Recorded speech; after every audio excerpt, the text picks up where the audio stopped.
ایک نوجوان کی محبت الہی۔ امریکہ میں ایک نوجوان تھا، کلمہ گو مسلمان تھا، لیکن جس دفتر میں کام کرتا تھا اس دفتر میں کام کرنے والی ایک امریکن لڑکی سے اس کا تعلق ہو گیا۔ اس کا یہ محبت کا تعلق اتنا بڑا کہ اس نے محسوس کیا کہ اب میں اس کے بغیر نہیں رہ سکتا۔ چنانچہ اس نے پروپوزل بھیج دی کہ میں اس سے شادی کرنا چاہتا ہوں۔ اس کے والدین نے کہا ہماری یہ کنڈیشن ہے کہ ہم عیسائی ہیں، اس لیے ہم آپ کو اپنا دین چھوڑ کر عیسائی ہونا ہوگا، والدین سے قطع تعلق کرنا پڑے گا، آپ اپنے ملک واپس نہیں جایا کریں گے، جس کمیونٹی میں آپ رہتے ہیں اس کمیونٹی کے لوگوں سے آپ بالکل نہیں ملا کریں گے۔ اگر آپ یہ تمام شرائط پوری کر سکتے ہیں تو ہم اپنی بیٹی کی شادی کر دیتے ہیں۔ یہ اپنے جذبات میں اس قدر مغلوب الحال تھا کہ اس اللہ کے بندے نے یہ تمام شرائط قبول کر لیں۔ ماں باپ سے قطع تعلقی، عزیز و اقارب سے رشتہ ختم، ملک سے رشتہ ختم، جس کمیونٹی مسجد میں رہتا تھا وہاں آتا جاتا تھا وہاں سے رشتہ ختم، حتیٰ کہ اپنا مذہب چھوڑ کر عیسائی بن گیا اور عیسائیوں کے ماحول میں زندگی گزارنے لگ گیا۔ پھر اس نے اس لڑکی سے شادی کر لی۔ مسلمان بڑے پریشان، کبھی کبھی وہ اس کو تلاش کرنے کی کوشش کرتے ہیں مگر وہ ان سے ملنے سے کترایا کرتا تھا۔ کہیں پبلک میں مل جاتا تو یہ دور سے کنی کترا جاتا تھا۔ لوگ بالآخر تھک گئے، کسی نے کہا اس کے دل پر مہر لگ گئی، کسی نے کہا مرتد ہو گیا، کسی نے کہا اس نے جہنم خرید لی، کسی نے کہا اس نے بڑا مہنگا سودا کیا۔ جتنے منہ اتنی باتیں۔ اسی حال میں اس کو 1 سال گزر گیا، 2 سال گزر گئے، 4 سال یوں ہی گزر گئے۔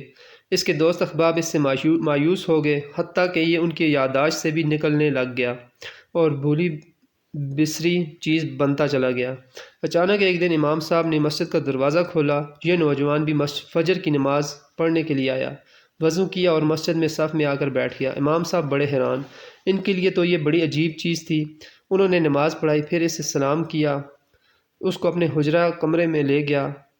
انہوں نے محبت پیار سے بٹھا کر ذرا پوچھا کہ آج بڑی مدت کے بعد آپ کی زیارت نصیب ہوئی۔ اس وقت اس نے اپنی حالت بتائی کہ میں نے اس لڑکی کی محبت میں اپنا سب کچھ قربان کر دیا، جب بہت کچھ میں نے اپنا ضائع کر دیا، لیکن جس گھر میں رہتا تھا میرے اس گھر میں ایک جگہ پر اللہ کا قرآن پڑا ہوا تھا۔ میں جب کبھی آتا جاتا میری نظر اس قرآن مجید پر پڑتی تو میں اپنے دل میں سوچتا کہ یہ میرے مولا کا کلام ہے اور یہ میرے گھر میں موجود ہے۔ میں اپنے نفس کو ملامت کرتا کہ تو ظاہر میں جو بنا پھرتا ہے پھر بھی تیرے دل میں اللہ کا ایمان موجود ہے۔ اعمال میرے برے تھے لیکن دل مجھے کہا کرتا تھا میں نے جس کا کلمہ پڑھا میں اس سے محبت کرتا ضرور ہوں، اس لیے اس کی نشانی میں نے رکھ رکھی ہوئی ہے۔ اسی طرح کئی سال گزر گئے۔ ایک دن میں آیا اور حسب معمول میں نے گزرتے ہوئے اس پر نظر ڈالی تو مجھے وہ کتاب نظر نہ آئی۔ میں نے وائف سے پوچھا کہ ایک کتاب یہاں پڑی تھی وہ کدھر ہے؟ اس نے کہا میں نے گھر کی صفائی کی تھی تو جو غیر ضروری چیزیں تھیں جو استعمال نہیں ہوتی تھیں ان سب کو میں نے ٹریش کر دیا، یعنی ان کو الگ کر کے ایک گندگی کے ڈھیر پر پھینک دیا۔ اس نے پوچھا اس کتاب کو بھی؟ اس نے کہا ہاں۔ یہ نوجوان وہیں سے واپس گیا اور جا کر ٹریش کیبن سے وہ کتاب اٹھا لایا۔ جب لڑکی نے یہ دیکھا یہ بڑی سٹرانگ فیلنگز، شدید جذبات کا اظہار کر رہا ہے اس کتاب کے بارے میں، تو وہ بھی محسوس کرنے لگی کہ آخر کیا وجہ ہے۔ اس نے کہا کہ بس میں اس کتاب کو گھر میں رکھنا چاہتا ہوں۔ جب اس لڑکی نے کتاب کو دیکھا کہ عربی ہے تو اس نے سوچا اس کا اس سے کوئی نہ کوئی تعلق ہے۔ وہ کہنے لگی دیکھو یا تو اس گھر میں یہ کتاب رہے گی یا پھر میں رہوں گی، تمہیں آج یہ ڈیسائیڈ کرنا ہوگا۔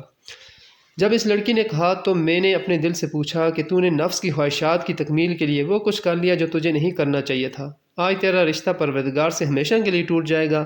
اب تو فیصلہ کر لے کہ تو اس لڑکی کو چاہتا ہے یا پھر اپنے پروردگار کو چاہتا ہے۔ جو میں نے اپنے دل میں سوچا تو دل نے آواز دی کہ نہیں، میں اپنے مولا سے کبھی نہیں کٹنا چاہتا ہوں۔ میں نے اس لڑکی کو طلاق دے دی۔ اب میں نے دوبارہ کلمہ پڑھا اور ہمیشہ کے لیے پکا مسلمان بن گیا ہوں۔ تو اتنا غافل مسلمان ہو کر بھی دل میں اللہ رب العزت کی محبت کا بیج موجود ہوتا ہے، لہٰذا ہمیں کسی کو فسق و فجور میں مبتلا دیکھ کر حقیر نہ سمجھنا چاہیے۔ کیا خبر اس کے دل میں محبت الہی کہ جو بیج اور چنگاری چھپی ہے اسے یکلخت کہاں سے کہاں تک پہنچا دے۔